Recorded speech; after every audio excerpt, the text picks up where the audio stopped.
Il a reçu le nom au-dessus de tous les noms. Il a reçu le nom au-dessus de tous les noms. Tout genou fléchira lorsqu'on parlera de notre nom. Était entre les seins d'Abraham. Et il a dit ceci à Abraham, que Abraham dit à Lazare d'aller dans le monde prêcher mes 5 frères qui sont restés là-bas, pour qu'ils ne viennent pas là où moi je suis, parce que je souffre. Et la Bible nous dit ceci, bien aimé dans le Seigneur. Abraham avait dit à cet homme riche que tes frères, ils ont Moïse. S'ils ne vont pas écouter Moïse, ils vont toujours venir là où tu te retrouves. Et Abraham qui va dire à l'homme riche, il serait mieux qu'un mort qui va ressusciter pour aller prêcher mes frères qui sont restés dans le monde. Là, ils vont l'écouter. Et Abraham dira à cet homme riche que non, si tes frères ne veulent pas écouter Moïse, alors eux aussi, ils vont venir là où tu te retrouves. C'est dans le livre de Luc, chapitre 16. Là, vous pouvez lire ça. Dans Luc, chapitre 16, du verset 19 jusqu'au verset 31. Alors l'homme riche, lui qui était riche sur la terre, mais arrivé là-bas, au lieu d'aller dans le paradis, au lieu d'être dans le lieu du repos, mais il était en train de souffrir. Ça sert à quoi, mes bien-aimés dans le Seigneur, de gagner le monde entier, et si tu perdais le monde entier? Si tu perdais le royaume des cieux, ça sert à quoi? Tu vas gagner le monde entier, tu vas gagner les dollars, les euros, tu dois gagner des véhicules, mais à la fin des comptes, tu vas tout droit à l'enfer. Ça sert absolument à rien du tout, ou rien du tout, ou rien du tout, mes bien-aimés dans le Seigneur. Qu'est-ce que je vais ajouter encore? Nous constatons aujourd'hui que les Philistins sont entrés dans l'église. Le monde dans l'église. Il y en a voire même des pasteurs qui sont des homosexuels. Ils prêchent la parole de Dieu, mais c'était un homosexuel. Qu'est-ce que la Bible nous dit? La Bible dit, ce qui arriva du temps de Noé, arrivera de même au jour du Fils de l'homme. Dans le temps de Noé, c'était pareil.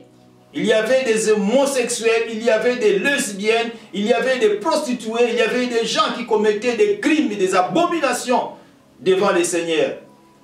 Et Dieu avait averti Noé de construire l'arche et d'entrer dans l'arche. Et Noé avait fait tout ce que le Seigneur lui avait dit. Et à la suite, qu'est-ce qui était arrivé? Il y avait eu une déluge. Et le monde entier était décédé, sauf Noé avec toute sa famille, au nombre de 8 personnes qui étaient sauvées. Il y a des pasteurs qui sont des homosexuels. Ils prêchent la parole de Dieu, mais il est homosexuel. Il y a aussi des ministres de Dieu, femmes, qui sont des lesbiennes, qui sont des impudiques, qui prêchent l'évangile. Le monde est entré dans l'église. Étant donné que le monde est entré dans l'église, nous devons comprendre une chose, que les Philistins sont sur nous. Et ils vont commencer à lier l'église. Ils vont lier l'église. Puisque le but principal de Satan, c'est quoi? Satan, son objectif, c'est d'amener les enfants de Dieu, les élites du Seigneur, les chrétiens, de les amener en l'enfer. Il ne veut pas aller seul en l'enfer, mais il veut aller en l'enfer avec beaucoup de personnes. C'est pour cela, Satan, il n'a pas besoin des païens, il n'a pas besoin des gens qui touchent aux fétiches, mais il a besoin des gens qui sont déjà venus en Jésus-Christ, qui ont accepté Jésus-Christ pour qu'il soit leur Seigneur et Sauveur.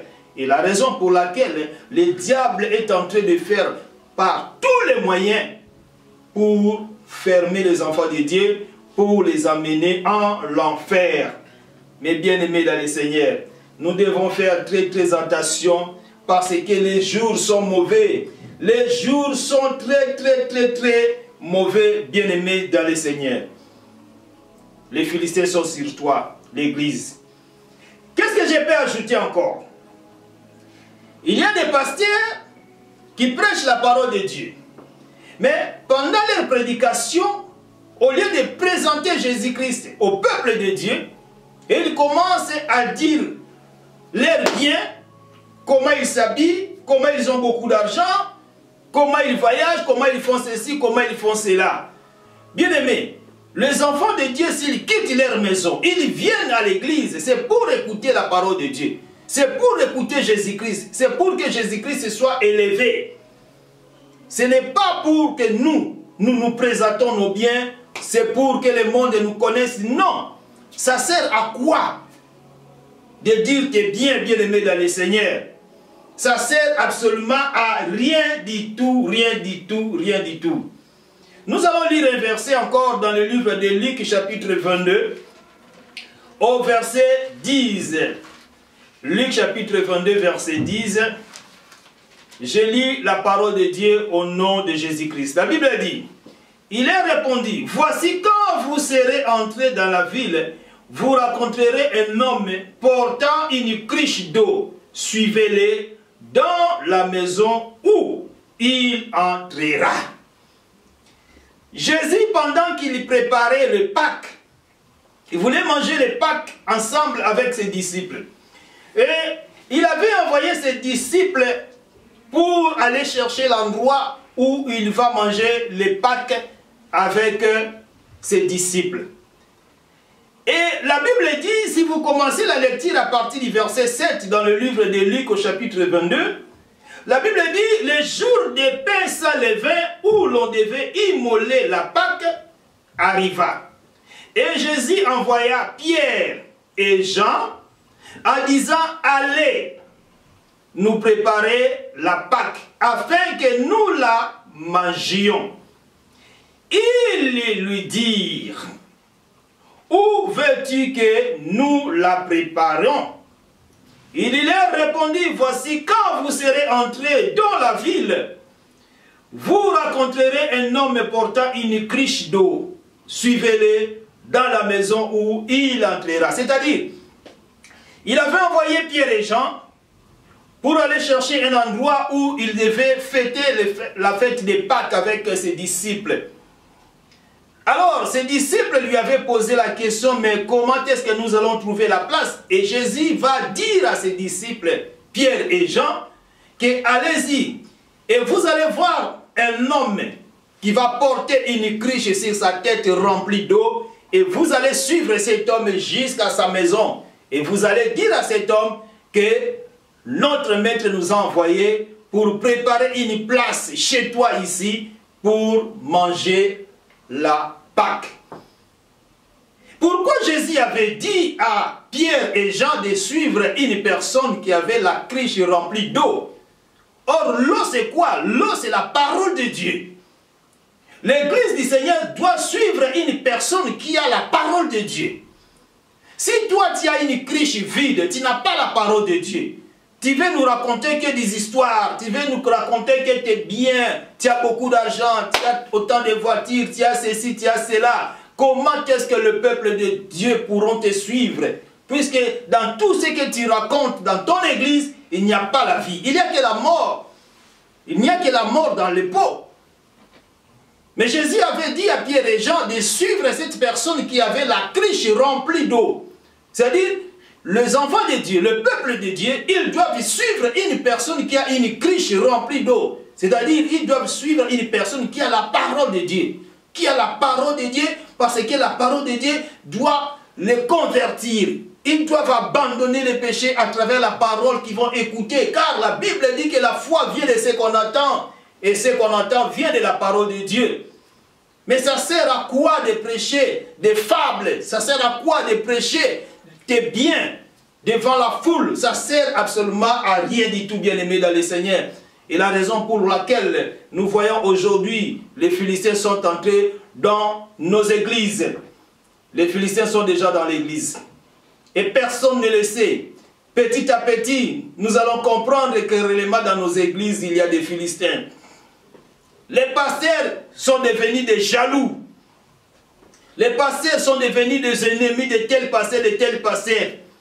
Ils n'en parlent même pas. Lui là, c'est mon ennemi. Parce qu'il y avait des fidèles qui étaient dans mon église. Ils ont quitté mon église, ils sont allés prier dans son église. C'est pour cela, moi, je ne peux pas avoir des relations avec telle personne, telle personne, telle personne. Oh, bien-aimé, tu es en train de dormir avec la haine. Est-ce que ces fidèles-là sont tes fidèles? Sont les fidèles de Jésus-Christ. La Bible dit, ils étaient avec nous, mais ils ne sont pas restés avec nous parce qu'ils n'étaient pas à nous. C'est-à-dire, si ces gens-là étaient avec toi et qu'ils t'ont quitté, c'est-à-dire, ils ne sont pas tes fidèles. Les pasteurs sont devenus des jaloux. Les pasteurs ont de la haine contre leurs collègues. Et nous prêchons la parole de Dieu. Et nous prêchons l'amour. Et nous prêchons la vie éternelle. Ça sert à quoi, bien-aimé, de prêcher la parole de Dieu? Et en ces jours-là, les gens que toi, tu avais prêché la parole de Dieu seront sauvés. Et toi, tu ne seras pas sauvé. Ça sert à quoi? Or, si Dieu nous a élus, si Dieu nous a choisis, comme il avait dit à Jérémie, que je t'avais choisi dès le sein de ta mère, avant que tu puisses entrer dans le sein de ta mère, moi, l'Éternel, je t'avais déjà choisi pour que tu sois prophète des nations. Et Dieu nous a choisis, bien-aimés dans le Seigneur. Dieu nous a oints, Dieu nous a utilisés pour prêcher sa parole, pour que les âmes se répandent, pour que les enfants de Dieu croient à sa parole et qu'il est dans la vie éternelle. Mais ça sert à quoi d'avoir des haines? Ça sert à quoi de prêcher des fables dans nos églises? Ça sert absolument à rien du tout. Nous devons prêcher l'évangile. Nous devons montrer aux enfants de Dieu que c'est Jésus-Christ qui règne. C'est Jésus-Christ qui est le maître des temps et des circonstances. C'est Jésus-Christ qui règne de siècle en siècle, bien-aimés dans le Seigneur. Nous devons nous repentir car les jours sont mauvais. D'ailleurs, la Bible dit de racheter le temps car les jours sont mauvais. Alors, Samson était lié par Delilah et on avait rasé les cheveux de Samson.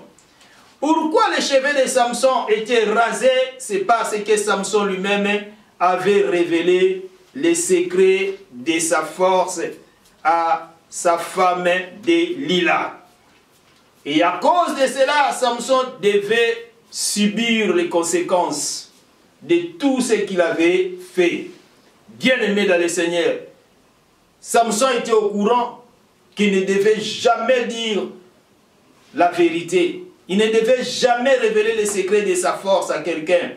Il devait cacher ça. Mais ce jour-là, quand Samson a dit la vérité à Delilah, c'était le jour où Samson avait perdu la force. C'était le jour où on avait crevé les yeux de Samson. Samson avait tout perdu. Dieu s'est retiré de lui. Bien-aimé, l'onction que toi tu as aujourd'hui, pour l'avoir, tu as gêné, tu as prié, tu as fait des jeûnes de 50 jours, de 100 jours, de 40 jours, de 120 jours. Tu t'es sacrifié. Et aujourd'hui, tu as eu l'onction. Quand tu prêches, il y a des gens qui prophétisent. Quand tu prêches la parole de Dieu, il y a les miracles qui s'opèrent. Les paralytiques qui marchent, les aveugles recouvrent la vie. Il y a des signes de prodiges et les miracles. Mais tu vas perdre ton onction à cause d'un petit rien du tout. Tu sais, quand tu vas perdre ton onction pour les récupérer, ça va prendre encore beaucoup de temps. Ça va prendre peut-être 5 ans, 10 ans pour récupérer encore ton onction. Et la Bible dit qu'il ne savait pas que l'Éternel s'était retiré de lui. Tu as l'onction, mais le jour que tu vas commettre un crime, le jour que tu vas commettre un péché, Dieu va se retirer de toi, mais peut-être toi tu ne vas pas comprendre. Tu ne vas pas comprendre, tu vas voir seulement que non, Dieu est toujours avec moi. Et tu vas prêcher, tu vas voir qu'il y aura toujours des miracles. Mais ne pense pas que Quand tu prêches et tu pries pour les gens, il y a des miracles qui s'opèrent. Ne pense pas que tu es saint ou tu es parfait devant Dieu, c'est pour cela qu'il y a des miracles. Non. Dieu opère des miracles seulement pour glorifier son nom. Vous savez l'histoire qui est dans Matthieu chapitre 24, et quand Jésus dit qu'il va séparer, chapitre 25, quand il dit qu'il va séparer les brebis et les boucs, et qu'est-ce qu'il va dire à ceux qui seront à sa gauche? Que je ne vous connais pas. Ces gens-là, qu'est-ce qu'ils vont dire? Que n'avons-nous pas fait des miracles par ton nom? N'avons-nous pas prophétisé par ton nom? Mais Jésus leur dira quoi? Que je ne vous ai jamais connu. Mais or, il faisait des miracles. Il faisait des miracles, il faisait des prodiges. Mais Jésus va leur répondre en disant que je ne vous ai pas connu. Je ne vous ai jamais connu. C'est-à-dire, le fait de prêcher et d'opérer des miracles, cela ne veut pas dire que Dieu est avec toi. Non. Tu peux prêcher la parole de Dieu. Il peut y avoir aussi des miracles. Il peut y avoir aussi des prodiges. Mais cela, ce n'est pas dire que tu es saint ou Dieu est avec toi. Non. La Bible dit que Samson ne savait pas que Dieu s'était déjà retiré de lui. Il ne savait pas. Combien des hommes de Dieu aujourd'hui, ils prêchent la parole de Dieu, mais Dieu s'est déjà retiré de ces hommes de Dieu. Mais il continue toujours à prêcher l'évangile. Il continue toujours à opérer des miracles. Il a toujours la foule dans son église. Mais cela ne veut pas dire que parce qu'il a une grande église, et toi tu as une petite église de 2 personnes, 10 personnes, 5 personnes, Dieu ne te connaît pas, tu n'es pas un serviteur de Dieu. Bien-aimé, continuez à faire l'œuvre de Dieu selon la volonté du Seigneur. Selon le plan du Seigneur, selon ton appel. Tu ne peux jamais convoiter l'église de quelqu'un. Peut-être la personne que toi tu es en train de convoiter, il a déjà touché au fétiche. Dieu ne plie avec lui. Comme Samson, quand on lui a rasé les cheveux, Samson pensait que Dieu était avec lui. Mais or, en réalité, Dieu n'était plus avec lui. Lisez bien le verset 20. La Bible dit quoi dans le verset 20? Elle dit alors, les Philistins sont sur toi, Samson. Et il se réveilla de son sommeil et dit, je m'en tirerai comme les autres fois. Samson, il pensait qu'il va encore se retirer comme l'autre fois. Il pensait qu'il va encore briser les cordes qu'on l'avait liées. Et je me dégagerai. Il ne savait pas que l'Éternel s'était retiré de lui. Mais Samson ne savait pas que l'Éternel s'était déjà retiré de lui. Combien de soi-disant hommes de Dieu qui prêchent l'évangile aujourd'hui, mais Dieu ne plie avec ces gens-là. Dieu les a déjà quittés, Dieu les a déjà abandonnés, mais pour faire semblant au peuple, il continue à prêcher l'évangile, il continue à lire la Bible, il continue aussi à opérer des miracles, mais toi tu vas penser que oui, réellement, il est vraiment un homme de Dieu. Bien-aimé, tout ce qui brille, ce n'est pas de l'or. Tu dois demander la volonté de Dieu. Tu dois demander que Dieu te révèle l'état d'âme de tous ces gens-là. Alors Samson avait perdu la force, Samson avait perdu l'onction. Bien-aimé dans le Seigneur, peut-être toi qui me suis en ce moment, tu as aussi perdu la force, tu as aussi perdu l'onction, tu as aussi perdu ce que Dieu t'avait donné à cause de quelque chose que tu avais fait, à cause du péché que tu avais commis. Mais tu vas seulement s'humilier devant le Seigneur, tu vas demander pardon à ton Dieu. Et peut-être le Seigneur pourra te pardonner, bien-aimé, dans le Seigneur. La Bible dit, nous sommes dans le livre de Juges, chapitre 16, au verset 20. Il ne savait pas que l'Éternel s'était retiré de lui. Samson ne savait pas que l'Éternel s'était déjà retiré de lui. Et le verset 21 nous dit ceci. Les Philistins les saisirent et lui crevèrent les yeux. Ils les firent descendre à Gaza. Ils ont saisi Samson. La première des choses, comme ils savaient que déjà on l'a rasé les cheveux, il n'a plus la force. Ils ont dit, mais non, on ne peut pas les laisser comme ça. Il serait mieux qu'on les crève aussi les yeux. Bien-aimé, on a crevé les yeux de Samson. Pendant que toutes ces choses étaient en train de passer, le peuple d'Israël ne pouvait même pas aller défendre leurs frères. Or, le peuple juif, c'était le peuple qui ne pouvait jamais laisser que l'ennemi prenne en otage un juif. C'est-à-dire qu'il devait faire tout pour récupérer leur frère qui est allé en otage. Mais chose étonnante, ici, Samson, on l'a lié, on l'a crevé les yeux et on l'a amené à Gaza. Mais personne n'avait eu l'intention d'aller combattre les Philistins pour récupérer Samson. Je vais d'abord finir la lecture. Et les lièrent avec des chaînes et des reins. Il y tournait la mêle dans la prison. Le verset 22, la Bible dit: cependant, ses cheveux recommencèrent à croître depuis qu'il avait été rasé. On a crevé le cheveu de Samson. Mais Israël n'a même pas eu le courage d'aller combattre les Philistins pour libérer Samson. Or, Israël ne pouvait jamais laisser un citoyen israélite, ne pouvait jamais laisser un juif aller en otage entre les mains de ses ennemis. Mais ils ont abandonné Samson. Pourquoi? Parce qu'ils ont compris que Samson, pendant qu'il était avec nous, il avait la force de nous défendre devant les Philistins, mais il n'a rien fait. Bien-aimé, si tu fais du bien dans ton église, si tu pries pour tes fidèles, si tu gênes pour eux, le jour où le malheur va t'atteindre, ils feront tout pour te défendre aussi. Mais quand toi, tu n'as pas le temps de prier pour tes fidèles, quand on t'appelle, tu dis appelle-moi demain. Non, je vais gêner pour toi demain. Demain, on t'appelle, toujours des explications. Il n'y a que des explications, des explications. Et les jours que tu auras des problèmes, et ces mêmes fidèles, ils vont tourner leur dos contre toi. Pourquoi? Parce qu'ils vont dire en eux-mêmes en disant, mais non, on n'a même pas l'intérêt de cet homme. À quoi ça sert de le défendre? On ne peut même pas le défendre parce qu'on n'a même pas l'intérêt. Il n'y a rien pour rien. La raison pour laquelle, pendant que les Philistins avaient crevé les yeux de Samson, ils ont rasé les cheveux de Samson, ils l'ont amené à Gaza, le peuple d'Israël ne pouvait même pas défendre Samson, parce qu'ils ont compris que non, on n'avait même pas l'intérêt sur Samson. Et ça sert à quoi?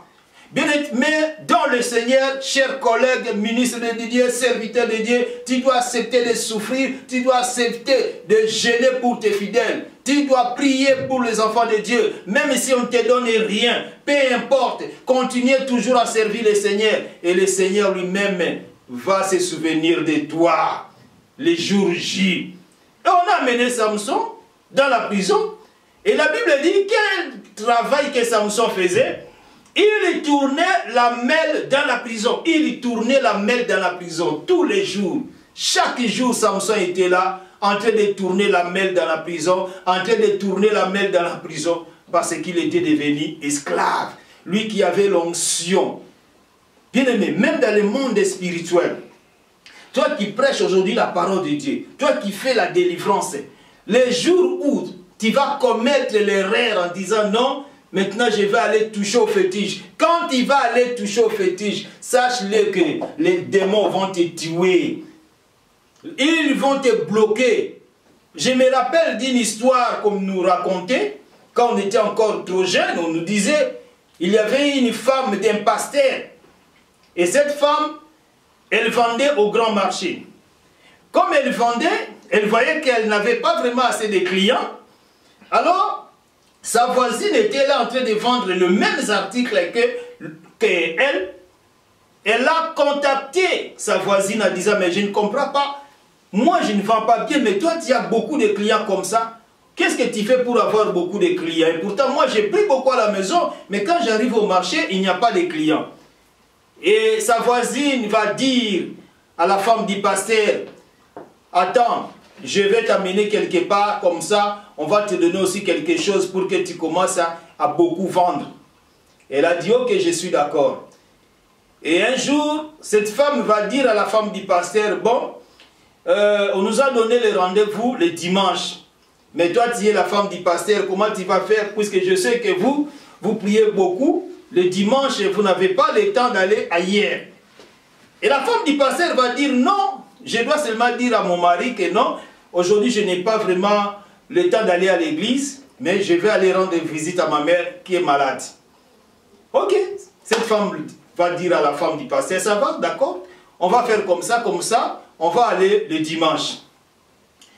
Le dimanche, la femme du pasteur va mentir encore à la maison en disant à son mari, non, je n'ai pas le temps d'aller à l'église aujourd'hui, je vais aller rendre visite à maman parce qu'elle est vraiment sérieusement malade.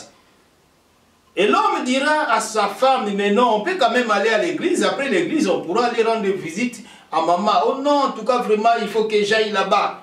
S'il te plaît, chérie. Et son mari l'a laissé partir pour rendre visite à sa mère. Or, ce n'était pas rendre visite à sa mère.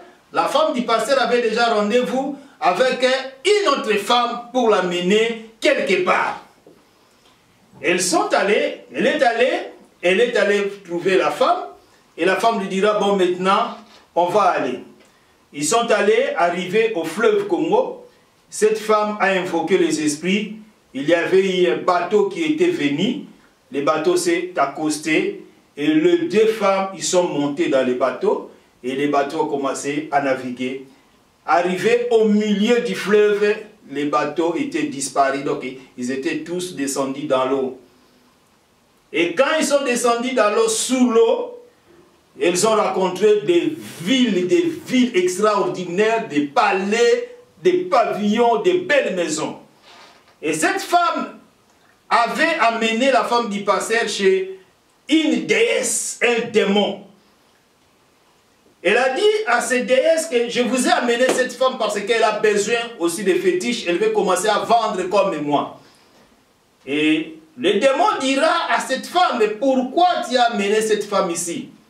Eux, dans le monde, ils sont en train de nous tourmenter. Ils lui prient leur Dieu et à chaque fois, ils citent un nom. Le nom qu'ils citent là, ça nous fait vraiment mal. Et comme tu l'as amené ici, elle ne va plus rentrer. Toi, tu vas rentrer, mais elle ne va plus rentrer, elle va rester ici. Et cette femme a commencé à supplier cet esprit-là. Elle a commencé à le supplier, les déesses. Et le démon dira, jamais, jamais, elle ne pourra jamais retourner avec toi, elle va rester ici. Et la femme en question était retournée dans le monde, et la femme du pasteur, elle était restée dans l'eau jusqu'aujourd'hui, au moment que je vous prêche cette parole de Dieu. Cette femme est restée sous l'eau, elle est devenue sirène des eaux. Pourquoi? Parce qu'elle était dans le camp de Jésus-Christ, et elle a quitté le camp de Jésus pour aller consulter les féticheurs, pour aller consulter les démons. Alors, elle est restée jusqu'à aujourd'hui sous l'eau. Et le pasteur a commencé à chercher sa femme, jusqu'à tel point qu'on avait arrêté la femme qu'il avait amenée chez les déesses en question. Quand on a jugé la femme a dit non, moi je l'avais amenée chez une déesse.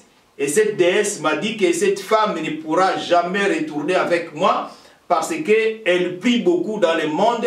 La façon qu'elle prie, elle m'énonce leurs histoires. Et bien aimé dans le Seigneur, la femme du pasteur était restée sous l'eau jusqu'à aujourd'hui. C'est pour cela, quand les Philistins avaient arrêté Samson, ils avaient compris une chose, que cet homme, on va vraiment le maltraiter, on va le menacer parce qu'il avait tué beaucoup de nos frères. Mais bien aimé dans le Seigneur, pour clore mon message pour aujourd'hui, je suis là pour vous dire que nous devons faire très attention parce que les Philistins est entré dans nos églises. Le monde est entré dans l'église. Et si le monde va demeurer dans l'église, bien aimé, c'est le diable qui va commencer à régner. Et faisons très attention pour chasser cet esprit. Et faisons très attention pour que le monde ne puisse pas entrer dans nos églises. Voilà pour aujourd'hui, je vais m'arrêter par là.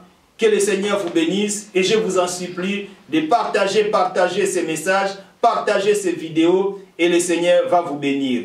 Tendre Père, bénis mes bien-aimés qui ont suivi ces messages et bénis toute personne qui va partager ces vidéos dans le nom de Jésus-Christ. J'ai ainsi prié. Amen. Abonnez-vous massivement et partagez ces vidéos. Que le Seigneur vous bénisse. Bye bye.